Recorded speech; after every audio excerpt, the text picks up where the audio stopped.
لائق ست تکریم سامعین مکرم، اللہ رب العزت ہم سب کے خالق و مالک ہیں۔ مالک الملک نے جس طرح ہماری تخلیق فرمائی، ہماری زندگی کے تمام زاویوں کو خوبصورت بنانے کے لیے ایک خوبصورت نظام دیا، جس نظام کے مختلف پہلو اور زاویے ہیں۔ ان زاویوں میں سے ایک زاویہ یہ ہے جس کا تذکرہ اللہ تعالیٰ نے اس آیت مبارکہ کے اندر کیا ہے، ان عدت الشہور عند اللہ 12 شہرا فی کتاب اللہ۔ اللہ تعالیٰ نے جب کائنات کی تخلیق فرمائی تو لوح محفوظ میں سال کے 12 مہینے لکھے۔ یوم خلق السماوات والارض، جب آسمانوں اور زمین کی تخلیق فرمائی تو یہ اس دن سے ہی 12 مہینوں کا تعین کیا گیا۔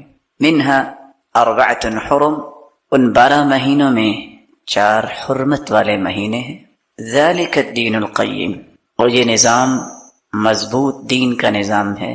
فلا تظلموا فیہن انفسکم، تم ان مہینوں میں اپنے آپ پہ بھی ظلم نہ کرنا، بلکہ وقاتل المشرکین کافہ، مشرکین سب کے سب جو کسی بھی حرمت کو پامال کرنے میں کوئی گریز نہیں کرتے، ان سب مشرکوں سے تم قتال کرنا۔ کما یقاتلونکم کافہ، جس طرح مشرکین بغیر کسی ترتیب کے اور بغیر کسی تحفظ کے سب مسلمانوں کے ساتھ قتال کرتے ہیں۔ وَاعْلَمُوا، اور یقین کر لو، ان اللہ مع المتقین، اللہ کی نصرت، اللہ کی معیت خاصہ، اللہ کی تائید یہ متقین کے ساتھ ہوگی۔ آج کی اس مبارک مجلس میں ہماری گفتگو کا محور صرف 3 نکات ہوں گے، جن 3 نکات میں ہم مختلف پہلوؤں کو پیش کرنے کی کوشش کریں گے۔ سب سے پہلا نقطہ، محرم کیا ہے؟ آیت کے اندر آپ نے سنا منہا 4 حرم، ان 12 مہینوں میں 4 مہینے حرمت والے مہینے ہیں، ذوالقعدہ، ذوالحجہ، محرم الحرام اور رجب۔ ان 4 مہینوں میں جس مہینے کا آغاز ہماری زندگی میں ہوا وہ محرم الحرام کا مہینہ ہے۔ محرم کسے کہتے ہیں اور اس مہینے کی فضیلت کیا ہے؟ اور تیسرا نقطہ، اس مہینے کے پیغامات کیا ہیں؟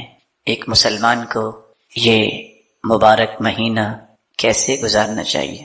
تو آئیے پہلے نقطے کی طرف۔ محرم کا لغوی معنی لائق احترام، محرم کا لغوی معنی مقدس، محرم کا معنی عظمت والا، محرم کا معنی حرام کیا گیا، محرم کا معنی ممنوع۔ اس مبارک مہینے میں ظلم اور زیادتی کرنا یہ حرام ہے، قتل و غارت کرنا حرام ہے۔ ویسے تو 12 مہینوں میں ہی اللہ رب العزت نے کسی مومن، کسی مسلمان کو قتل کرنا حرام قرار دیا ہے، لیکن خصوصاً ان حرمت والے 4 مہینوں میں اللہ تعالیٰ نے بالخصوص ظلم اور جنگ و جدل سے منع فرما دیا۔ رسول اللہ صلی اللہ علیہ وسلم نے مسلمانوں کو جو تربیت دی اس کا یہ خوبصورت پہلو یہ ہے کہ یہی وہ 4 حرمت والے مہینے ہیں، ذوالقعدہ، ذوالحجہ اور محرم، اور اسی طرح رمضان المبارک سے پہلے رجب اور پھر شعبان اس کے بعد آتا ہے۔ اہل مکہ پہلے 3 مہینوں میں ذوالقعدہ، ذوالحجہ اور محرم حج کی سعادت کے لیے بیت اللہ کا رخ کرتے، یہ پوری کائنات کے لیے اللہ کا گھر قرار دیا گیا۔ اور 4تھے مہینے میں رجب کا مہینہ جو ہے اس میں عمرے کے لیے بیت اللہ کا رخ کرتے۔ اللہ تعالیٰ نے ان 4 مہینوں میں جنگ و جدل بند کرنے کا بالخصوص حکم دے دیا اور امن کی ضمانت مسلمانوں میں پیش کرنے کا حکم دیا کہ کوئی شخص اگر بیت اللہ کی طرف رخ کرتا ہے تو اس کا مال، اس کی عزت، اس کا خون محفوظ ہو، تاکہ وہ اللہ کی عبادت کے ساتھ ساتھ اللہ تعالیٰ کے بتائے ہوئے طریقوں کے مطابق اچھے انداز سے بیت اللہ کی جہاں زیارت کرے وہاں مناسک کو پورا کر سکے۔ یہ مہینہ لائق احترام ہے، حرمت والا ہے، اس کا اکرام اور احترام ہونا چاہیے۔ کس انداز سے؟ احادیث کی روشنی میں ابھی ہم انشاءاللہ بیان کریں گے۔ یہ عظمت والا مہینہ ہے، یہ تقدس والا مہینہ ہے۔ کس انداز سے؟ اس ضمن میں بھی ہم چند احادیث پیش کریں گے۔ تو محرم کا معنی یہ نکلا ایسا مہینہ جو لائق احترام ہے، عظمت والا ہے، اور اس میں لڑائی، ظلم اور زیادتی کو حرام کیا گیا ہے۔ اس مبارک مہینے کی فضیلت کے بارے میں رسول اللہ صلی اللہ علیہ وسلم کے چند فرامین ہیں۔ ان فرامین سے پہلے یہ بات سمجھنی چاہیے، اسلامی سال جو نظام اس وقت مسلمان آہستہ آہستہ بھولتے جا رہے ہیں، اس اسلامی تاریخ میں اسلامی سال کی ابتدا اس مبارک مہینے سے ہوتی ہے۔ محرم جو اسلامی سال کا پہلا مہینہ قرار پایا، اسلامی سال کا آغاز اسی مہینے سے ہوتا ہے۔ اس کی بنیاد کہاں رکھی گئی؟ مسلمانوں نے رسول اللہ صلی اللہ علیہ وسلم کی ہجرت کو بنیاد قرار دیا۔ 17 ہجری میں سیدنا ابو موسیٰ اشعری رضی اللہ تعالی عنہ کی توجہ دلانے پر سیدنا عمر فاروق رضی اللہ تعالی عنہ نے صحابہ کرام کے مشورے سے اور خصوصاً سیدنا عثمان اور سیدنا علی رضی اللہ تعالی عنہ ان کے مشوروں کے ساتھ رسول اللہ صلی اللہ علیہ وسلم کے واقع ہجرت کو اسلامی سال کی ابتدا قرار دیا۔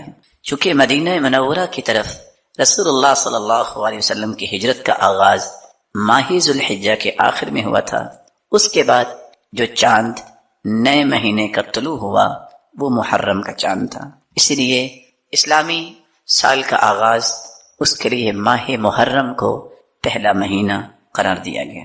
دوسری فضیلت اس کی یہ ہے، یہ حرمت والا مہینہ ہے۔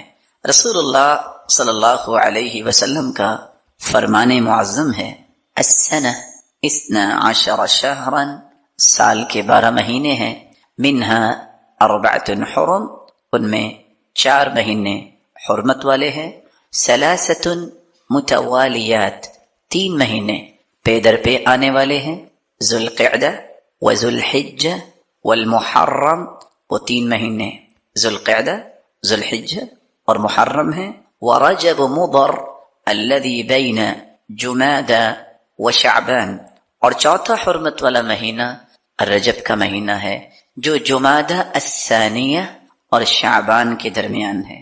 صحیح بخاری کی 2958 نمبر روایت اس بات پہ غمازی کرتی ہے کہ رسول اللہ صلی اللہ علیہ وسلم نے اس آیت کی روشنی میں ان حرمت والے مہینوں کا تعین بھی فرما دیا کہ 12 مہینوں میں 4 حرمت والے مہینے کون سے مہینے ہیں۔ اس کی تیسری فضیلت، رسول اللہ صلی اللہ علیہ وسلم کا یہ پسندیدہ مہینہ تھا۔ کس اعتبار سے؟ سیدنا عبداللہ ابن عباس رضی اللہ تعالی عنہ سے مروی ہے، اور یہ روایت 1867 حدیث کا نمبر ہے۔ عبداللہ ابن عباس رضی اللہ تعالی عنہ فرماتے ہیں، ما رأيت النبي صلى الله عليه وسلم يتحرى صيام يوم فضله على غيره إلا هذا اليوم، يوم عاشوراء، وهذا الشهر يعني رمضان۔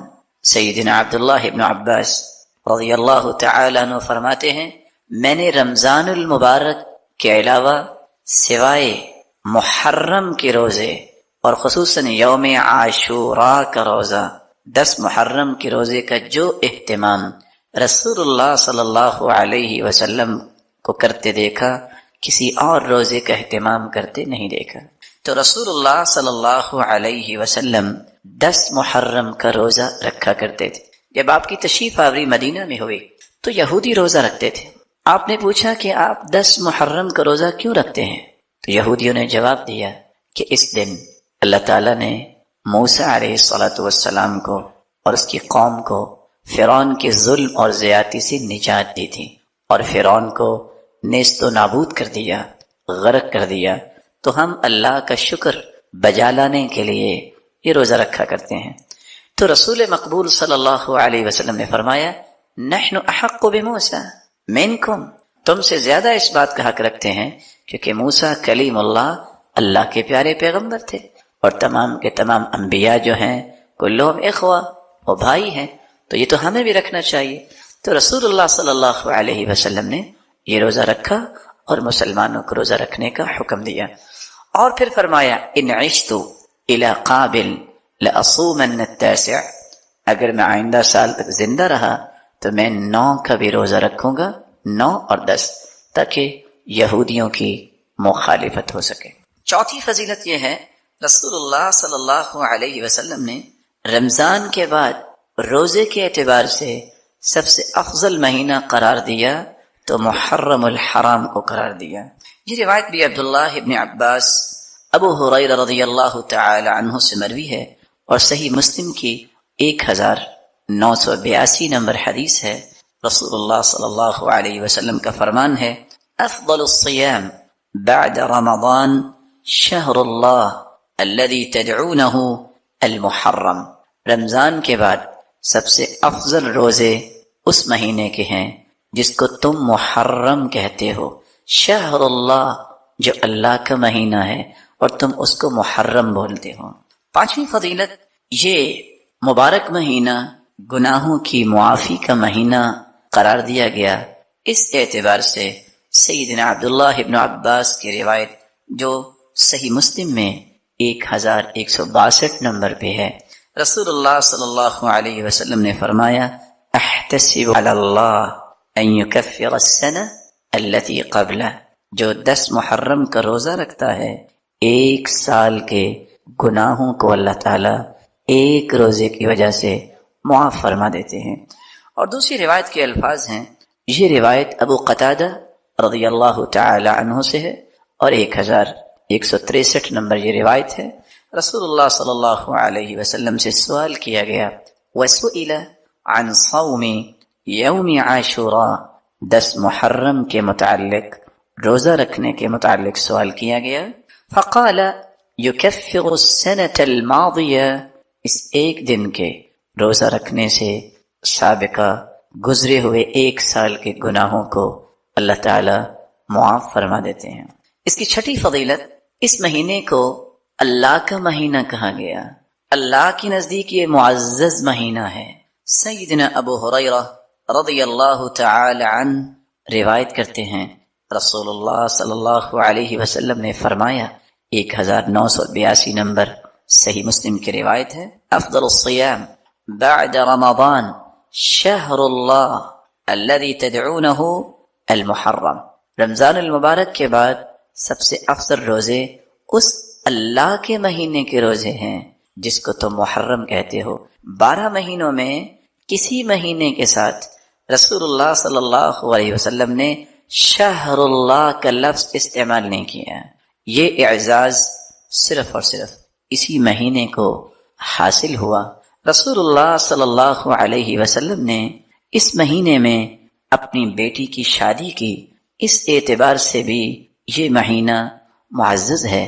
آپ صلی اللہ علیہ وسلم نے اپنی بیٹی ام کلثوم کا نکاح سیدنا عثمان رضی اللہ تعالی عنہ سے محرم 3 ہجری جون 624 میلادی میں اپنی بیٹی کا نکاح اسی مبارک مہینے میں کیا اور محرم کی 3 تاریخ کو کیا، اور اتفاق یہ ہے کہ اس وقت ہم بھی محرم کے مہینے میں ہیں۔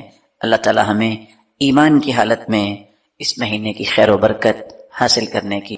ورجل تصدق بصدقة فأخفاها حتى لا تعلم شماله ما تنفق يمينه، چھٹا وہ انسان ہے جس کو اللہ ذوالجلال نے مال تو دیا ہے، دل بھی دیا ہے۔ آج لوگوں کے پاس مال تو ہے، دل نہیں ہے۔ صدقہ اس طرح خفیہ کرتا ہے، دائیں ہاتھ سے صدقہ کیا ہے بائیں ہاتھ کو بھی پتہ نہیں چلتا۔ جس دن کوئی سایہ نہیں ہوگا اللہ عرش کا سایہ نصیب فرمائیں گے۔ آج کسی غریب کو اگر 10 روپے کی چیز دینی ہوتی ہے، شیطان اس طرح تسلط جما چکا ہے کہ اس کو بھی پکچر اتار کے دیتے ہیں، پتہ چلے یہ 10 روپے میں نے دیے۔ اور ادھر عبداللہ بن مبارک آتے ہیں، اپنے شاگرد کے بارے میں پوچھتے ہیں، جواب دینے والے نے کہا وہ تو جیل میں ہے۔ کہا وہ تو بہت لائق میرا شاگرد تھا، جیل میں کیسے چلا گیا؟ کہا بس حالات بنے، قرض آ گیا، قرض کی ادائیگی نہیں کر سکا اور لوگ صبر نہیں کر سکے، انہیں جیل کروا دیے۔ کہا کیسے نکل سکتا؟ کہا قرض ادا کر دے۔ مال دیا کہ جاؤ قرض ادا کرو، قرض ادا کیا اور وہ جیل سے باہر آیا، خود آگے دعوت کے لیے اگلے شہر چلے گئے۔ لوگوں نے کہا آپ کے استاد آئے تھے، تمہارے بارے میں پوچھ رہے تھے، تو شاگرد کہتا ہے کہاں ہے وہ؟ کہا وہ تو فلاں شہر چلے گئے۔ پیچھے پہنچا، کہا بیٹا تم کہاں تھے؟ میں جیل میں تھا، قصہ سنایا۔ اچھا تو پھر کیسے جیل سے نکلے؟ کہا کسی نے قرض ادا کر دیا۔ کہتے سب سے پہلے 2 رکعتیں پڑھ کے اللہ کا شکر کرو جس کی توفیق سے تیرا قرض اتارنے والے نے قرض اتارا، پھر اس کی بخشش کی دعا کرنا۔ نہیں بتایا کہ کس نے یہ کام کیا۔ جب عبداللہ ابن المبارک رحمہ اللہ فوت ہوئے، اس شخص نے کہا جانتے ہو وہ قرض کس نے ادا کیا؟ عبداللہ ابن المبارک نے کیا۔ اور یہ بیٹا کس کا ہے؟ یہ اس باپ کا بیٹا ہے جس کو باغ کا مالی بنایا گیا۔ باغ کا مالک اپنے دوستوں کے ساتھ باغ کی سیر کرنے آتا ہے، کہتا ہے پھل لے کے آؤ۔ انہوں نے انار کے پھل توڑے سامنے رکھے۔ باغ کا مالک پریشان ہوا، کہتا آپ کو پتہ نہیں ہے کہ کون سا پھل میٹھا ہوتا ہے، آپ یہ ترش لے کے آ گئے؟ کہا آپ نے مجھے مالی رکھا تھا، پھل چیک کرنے والا بنا کے نہیں رکھا تھا۔ میں نے جب سے آیا ہوں ایک مرتبہ بھی پھل توڑا نہیں ہے کیونکہ آپ نے مجھے اجازت نہیں دی تھی۔ ساتھیوں سے تحقیق ہوئی، کہا ایسا ہی ہے۔ بلایا، متاثر ہوا، کہتا ہے میں تجھ سے مشورہ کرنا چاہتا ہوں، میری ایک ہی بیٹی ہے، میں شادی کرنا چاہتا ہوں، کس سے کروں؟ تو عبداللہ ابن المبارک کے باپ نے کہا اما الیہود فیزوجون للمال، یہودی مال کو دیکھ کے شادی کرتے ہیں، والنصارى یزوجون للجمال، عیسائی جمال کو دیکھ کے شادی کرتے ہیں، والعرب یزوجون للنسب، اور عرب جو ہیں وہ حسب و نسب کو دیکھ کے شادی کرتے ہیں، والمؤمنون یزوجون للتقوى، اور مومنوں کا ایک ہی مقصد ہوتا ہے جہاں تقوی ہوگا وہاں شادی ہوگی۔ کہا پھر میں نے آج تک اتنا متقی انسان نہیں دیکھا، میں اپنی بیٹی کا نکاح تیرے ساتھ کرتا ہوں۔ چند پھلوں کو چھوڑا عبداللہ بن مبارک کے باپ نے، کیا قیمت ہے؟ آج اللہ کی قسم آنسو نکل آتے ہیں بسا اوقات۔ سوکھے ہوئے گنے کو توڑنے کے لیے 50 سالہ لوگ جو ہیں وہ ٹرالے کے ساتھ لٹک رہے ہوتے ہیں۔ شرمندگی دیکھتے وقت ہوتی ہے، اس قدر انسان کچے دل والا بھوکا انسان ہو گیا ہے، اس کو سوچ نہیں ہے کہ یہ بھی چوری ہے، اس چوری کا بھی قیامت کو حساب ہوگا۔ اللہ ذوالجلال نے دیکھے چند پھل کتنے کو اس نے کھا لینے تھے، چھوڑ دیا۔ اللہ ذوالجلال نے اس باغ کا بھی مالک بنایا، بلکہ باغ کے مالک کی بیٹی کا بھی مالک کس طرح بنایا، اس کا خامن بنا دیا۔ اور عبداللہ بن مبارک اسی کے بیٹے۔ عبداللہ بن مبارک میدان جہاد میں ہیں، رومیوں میں سے ایک بہادر نکلا، مسلمانوں سے نکلا، مسلمان شہید ہو گیا، پھر دوسرا آیا، مبارزت ہوئی، مسلمان شہید ہو گیا، پھر تیسرا آیا، مسلمان شہید ہو گیا۔ آگے بڑا ایک شخص جس کا منہ لپیٹا ہوا ہے، اس نے جاتے ہی رومی کے ٹکڑے کر دیے۔ مسلمانوں کے اندر جوش آیا، خوش ہوئے،